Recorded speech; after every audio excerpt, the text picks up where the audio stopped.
Hi, John Michael Bliss for Grow, Love, and Expand. Remember, questions and comments, send them to jbliss30 at gmail.com. Website will be coming up soon, growloveandexpand.com for more insights, information. Today, I want to talk about life itself. What's going on here on planet Earth? We got a lot of despair. We got a lot of people questioning life today. What's going on? They don't know. They see, financial distress. The Earth changes. They see a lot of so-called possible wars out there. Trouble in the Middle East. All these things they're seeing. I want you to understand something, that everything is exactly the way it's supposed to be. Okay, it's all part of the plan. What you're seeing is people in power are grasping right now. They realize that their time is coming to an end.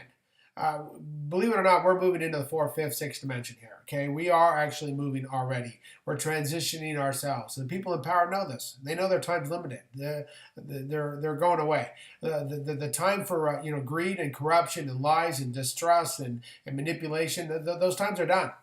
Okay, they're going away. That's just a reality, and they know that. And so what you're seeing today is a lot of people who've been in power for a very long time are actually grasping to get what they can before their time is up. Why that is, I don't know. They know their time is up. They know that what they're doing is not going to get them anywhere. I mean, it just doesn't matter. It's not going to get anywhere. What if I took all the currency in the world and threw it away tomorrow? All the money in the world doesn't mean anything. What if there was a new currency coming into place? What if money wasn't even going to be a thing of the future? What if there was a new structure coming in altogether? Doesn't matter. Their money's going to be pointless anyways, right? I don't get it. I don't get why they're doing what they're doing, but for whatever reason they are, and they think they're still in control. And I think a lot of it comes down to arrogance, arrogance and ego. I mean, let's face it. They think that they're bigger than the source. They think that they're bigger than, all things, which fascinates me because they're not. It's like these people that discuss this reality of global warming, which I find fascinating. I mean, I really do. They're so intent on focusing on whether it's global warming is there or recreated it or what's going on. A simple matter of fact, it doesn't matter. It doesn't matter.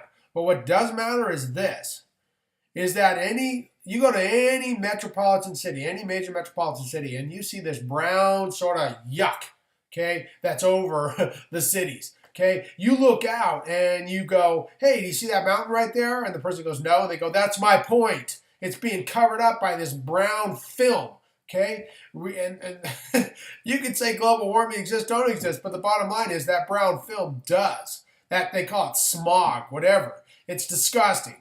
Okay, and you go to, Los Angeles, Phoenix, metropolitan areas have this. Okay, we're creating that. Okay, we can try and deny it all we want. We can try and make excuses. We can do whatever we want to do.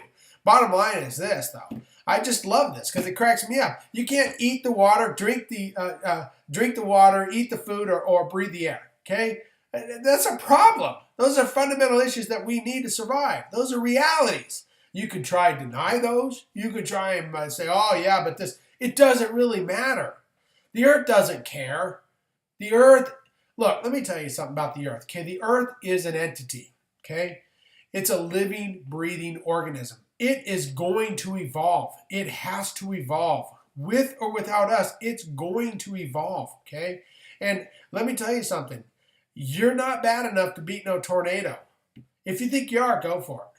Tsunami, go for it. Earthquake, go for it. You're not going to win. I got news for you. The earth is going to be around a lot longer than we have, and has been around a lot longer than we have. I always love, that aluminum can, should we recycle it? Of course we should. It's the right thing to do. But you think, people say, oh, that aluminum can, that's going to destroy the earth. Yeah, no. It's going to destroy us, not the earth. Earth's been around a lot longer than we have, okay? I got news for you.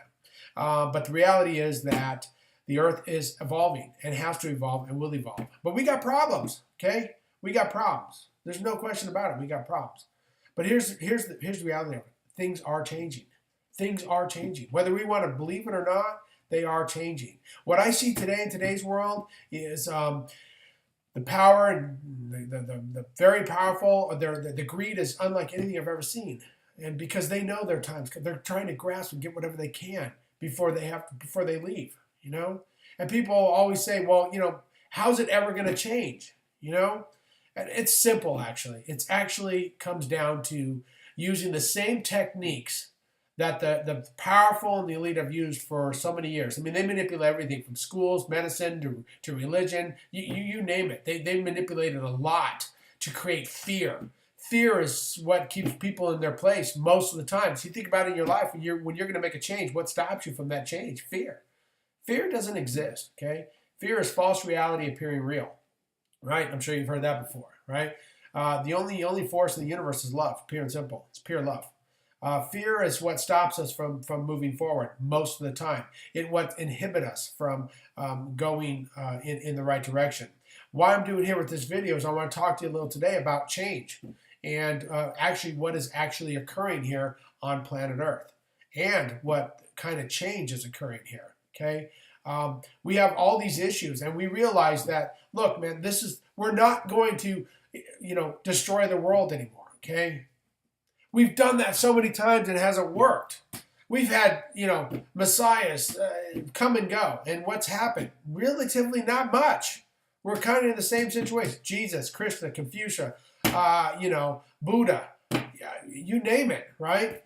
They all got great messages. They all come down here. But what really happens is, for a little while it works, and then we're kind of back to where we were. We have this catastrophe, 9/11. People are feeling good. It happens for a little while, and then guess what? We're back to where we were. Well, the bottom line is we can't have that anymore. We can't. We need to make changes. And believe it or not, we're going to make changes. If you're waiting for a catastrophe to happen, it's not going to happen. If you're waiting for the total financial destruction of all humankind, it's not going to happen. Yeah, we had a hiccup, major hiccup, right? But that was all part of the plan. It didn't destroy everything completely, but it got everybody thinking a little bit differently. It got everybody going, oh, wait a second here. We need change, and that's what's all part of the plan. See, you have to understand something here. In order to create change, true change, we have to fundamentally change the thought process of the individual, okay? And how we can also change the thought process of the individual is by changing the collective whole, right? All the minds, right? But by changing the individual, it really affects the greater whole as well. But how are we going to do that, right?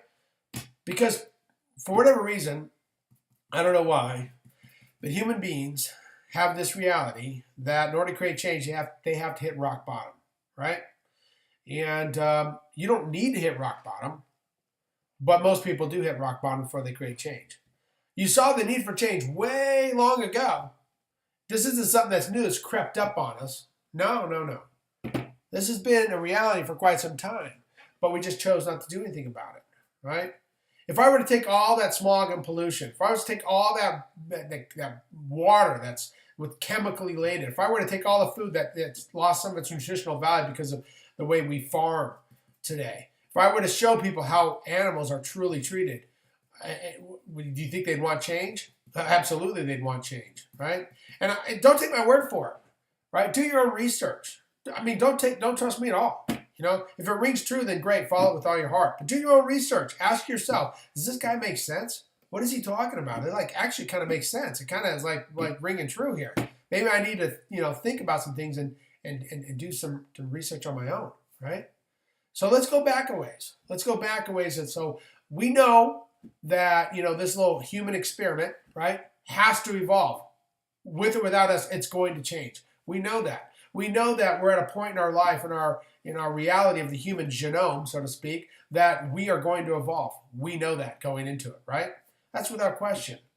So how are we going to get people to move in a different direction? How are we going to get them to think of something different, right? How are we going to do this? It comes down to choice, right? We know that there's free will, and we have to work in the constraints of free will. We know that. So we thought, okay, fine. They've been manipulated to be a certain way, so we're going to use those same techniques, but we're going to use it in a positive way in order to get them to move into the highest and best good without them really knowing it. Because for some reason, if you tell them turn right, for whatever reason, they still turn left. And we're like, why did you turn left? Your path to enlightenment was turning right, you turn left. So your guide, the spirit guide, spent all this time trying to get you back on path. See, the truth of the matter is our path's always been there, but we've had free will to alter that. See? That's where the free will comes in. When you're born, your path is there. If we can trust and understand that, then we have no problems. But we mess it up because we think we know better, and we try to alter it. We try to, create a plumquat because, a plum and an apricot by itself just wasn't good enough. We had to put them together. Why? I have no idea. But we seem to do that in a lot of realities, which kind of messes up our circumstances. So we're here to change that. We're here to correct that. And we've been told that we have to change no matter what. So that's where we're at. So in the next video, I'm going to discuss about change. We're going to talk about our theory, the good apple and the rotten apple, and how do we create that change, and how do we get people moving in that direction. That's coming next. John Bliss with Grow, Love, and Expand. Questions, comments, concerns at jbliss30@gmail.com. Please contact me with any questions, comments, concerns. Until then, God bless, namaste, and be well.